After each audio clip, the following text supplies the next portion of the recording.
Baik, Assalamualaikum warahmatullahi wabarakatuh.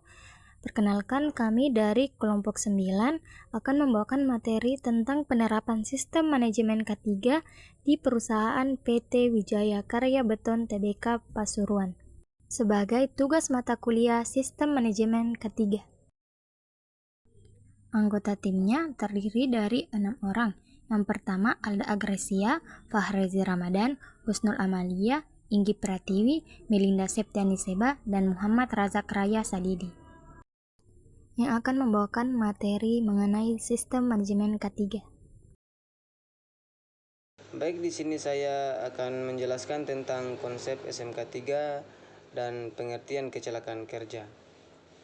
Pertama yaitu konsep SMK 3, Sistem Manajemen Keselamatan dan Kesehatan Kerja. Yang disebut SMK 3 adalah bagian dari sistem manajemen secara keseluruhan yang meliputi struktur organisasi, perencanaan, tanggung jawab, pelaksanaan, prosedur, proses dan sumber daya yang dibutuhkan bagi pengembangan, penerapan, pencapaian, pengkajian, dan pemeliharaan kebijakan K3 dalam rangka pengendalian risiko yang berkaitan dengan kerja guna terciptanya tempat kerja yang aman, efisien, dan produktif. Kedua itu pengertian kecelakaan kerja. Kecelakaan kerja adalah suatu kejadian kecelakaan ataupun penyakit akibat kerja yang tidak dikehendaki dan tidak pernah terduga yang terjadi pada tenaga kerja atau pekerjaan pada saat melaksanakan pekerjaan perusahaan atau tempat bekerja serta mengakibatkan kerugian fisik dan material. Selanjutnya, pengertian proyek konstruksi. Proyek konstruksi merupakan salah satu pekerjaan yang menghasilkan tingkat kecelakaan dan kematian yang tinggi. Data menunjukkan bahwa banyaknya kecelakaan kerja di lapangan setiap tahunnya didominasi oleh pekerjaan konstruksi. Manfaat penerapan sistem manajemen keselamatan dan kesehatan kerja. Yang pertama, pihak manajemen dapat mengetahui kelemahan-kelemahan unsur sistem operasional sebelum timbul gangguan operasional, kecelakaan, insiden, dan kerugian-kerugian lainnya. Yang kedua, dapat diketahui gambaran secara jelas dan lengkap tentang kinerja K3 di perusahaan. Yang ketiga, dapat meningkatkan pemenuhan terhadap peraturan perundangan bidang K3. Yang keempat, dapat meningkatkan pengetahuan, keterampilan, dan kesadaran tentang K3, khususnya bagi karyawan yang terlibat dalam pelaksanaan audit. Dan yang terakhir, dapat meningkatkan produktivitas kerja. Yang pertama itu penetapan kebijakan K3. Perusahaan telah menetapkan kebijakan. Isi kebijakan telah sesuai dengan tujuan penerapan SMK 3. Yang kedua, perencanaan K3. Yang pertama itu identifikasi bahaya, penilaian, dan pengendalian risiko. Yang kedua, identifikasi peraturan perundang-undangan, persyaratan lainnya. Yang ketiga, sasaran dan program. Berikutnya, pelaksanaan rencana K3. Pelaksanaan rencana K3 harus dilaksanakan oleh perusahaan dengan menyediakan sumber daya, penyediaan prasarana yang memadai. Yang selanjutnya, pemantauan dan evaluasi. Pemantauan dan evaluasi itu yang pertama inspeksi K3. Yang kedua, pengukuran dan pemantauan lingkungan kerja. Yang ketiga, pemeriksaan kesehatan. Yang keempat, pengenanganan ketidaksesuaian dan tindakan perbaikan. Yang terakhir itu audit SMK 3. Struktur organisasi PT Wijaya Karya Beton Tbk Pasuruan. Dalam struktur organisasi ini terdapat beberapa tim yang memiliki tanggung jawab khusus. Selain itu, terdapat tim analisa teknis dan peralatan yang bertugas mengevaluasi dan memastikan keamanan peralatan kerja. Sebagai pihak yang bertanggung jawab dalam pengawasan dan inspeksi keselamatan kerja, terdapat pengawas atau inspektor untuk menghadapi situasi darurat. Perusahaan juga memiliki tim keadaan darurat dan evakuasi yang terdiri dari petugas pertolongan pertama atau PPP dan petugas keadaan darurat dan evakuasi atau PKD. Struktur organisasi ini dirancang untuk memastikan penerapan standar keselamatan kerja yang optimal di lingkungan PT Wijaya Karya Beton Tbk Pasuruan. Selanjutnya, identifikasi bahaya dan penilaian risiko. Yang pertama itu tertimpa cetakan atau produk karena seling putus. Bahaya mekanis yang mungkin terjadi adalah tertimpa produk, cetakan, dan tiang panjang kotak akibat seling putus. Seling putus dapat terjadi ketika pengangkatan produk dilakukan tidak pada titik angkat seimbang sesuai dengan berat produk yang diangkat. Yang kedua itu pieces thread atau putus saat stretching. Pada tahap penarikan besi prategang atau stretching, untuk produksi tiang panjang kotak di PT Wika Beton menggunakan dua mesin, yaitu mesin single stretching dan mesin simultan stretching.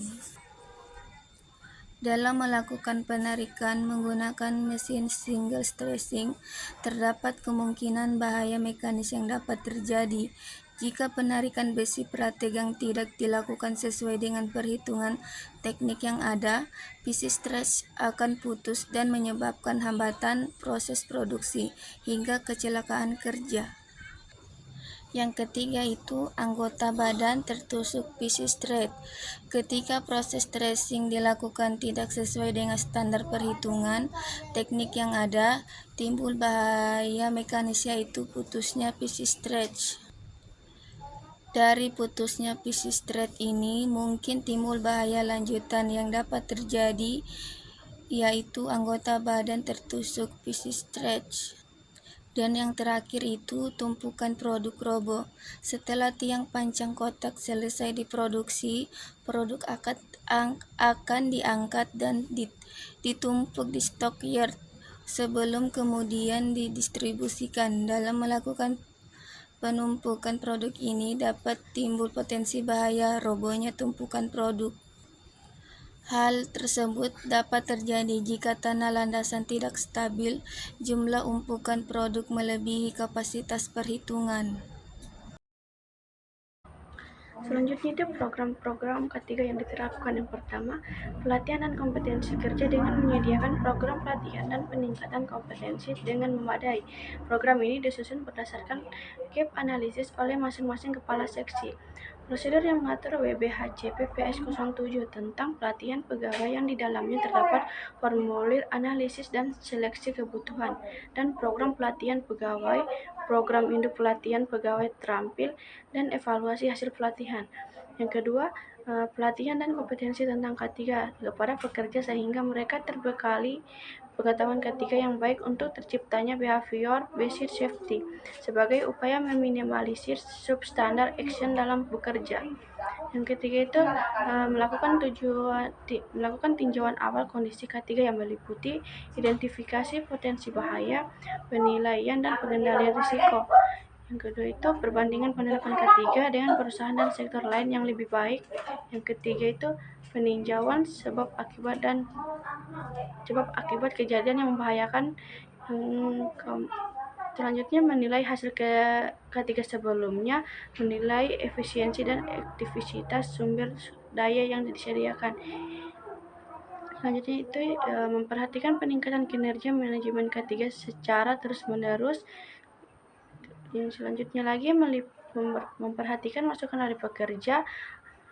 Yang keenam, audit SMK3. Perusahaan melakukan audit internal setiap 1 tahun sekali di salah satu triwulan 1, 2, 3, dan 4, dan audit eksternal setiap 3 tahun.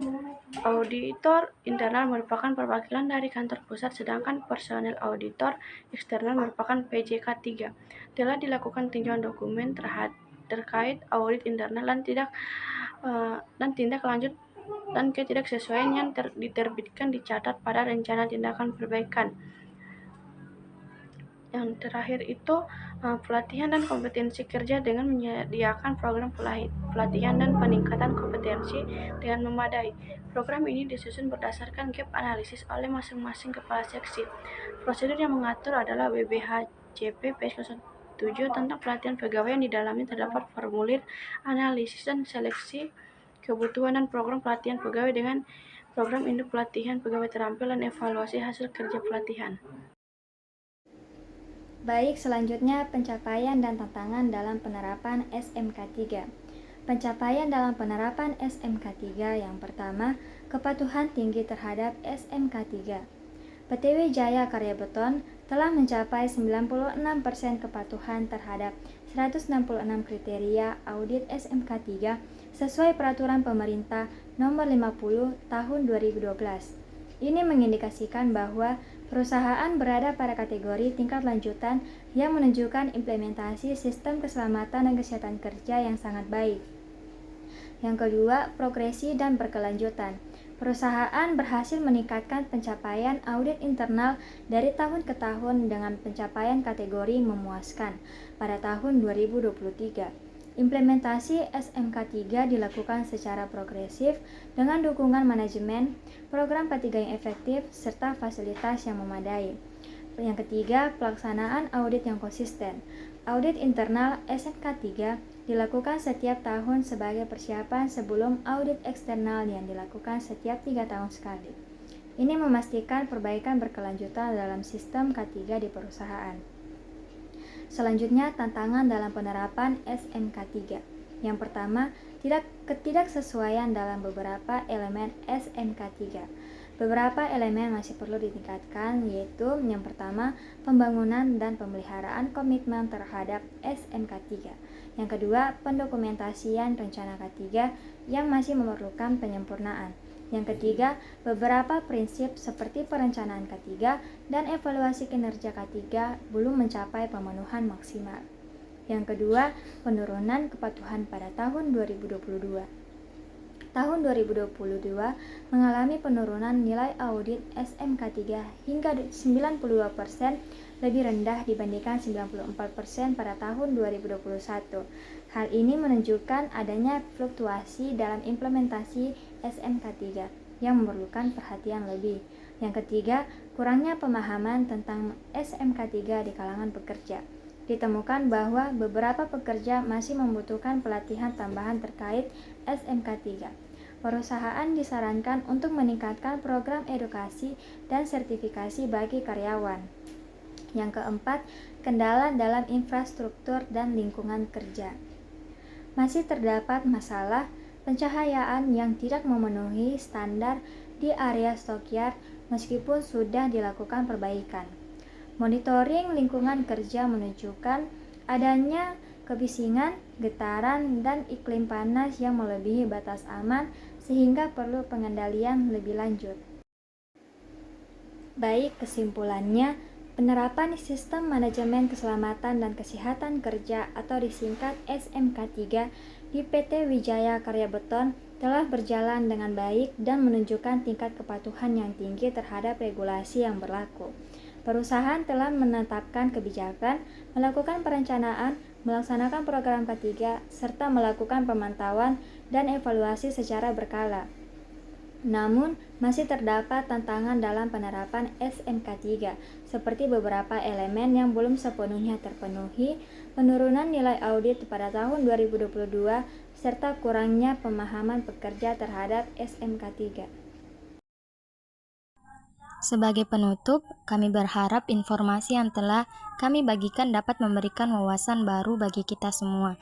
Terima kasih atas perhatian dan waktu yang telah diberikan. Semoga bermanfaat. Wassalamualaikum warahmatullahi wabarakatuh.